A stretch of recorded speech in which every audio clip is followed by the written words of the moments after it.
गरियावा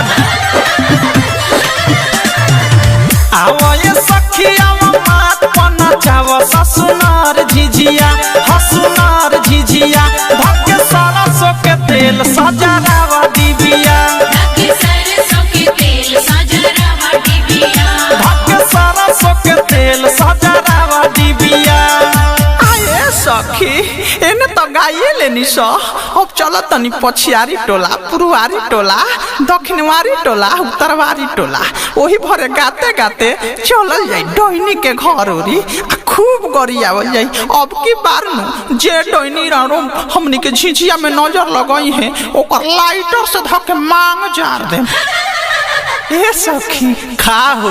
तनी गावा लोग आ गरियावा तनी डोइनी के सब सखी तोरेली सरसों के सागरा सब सखी तोरेली सरसों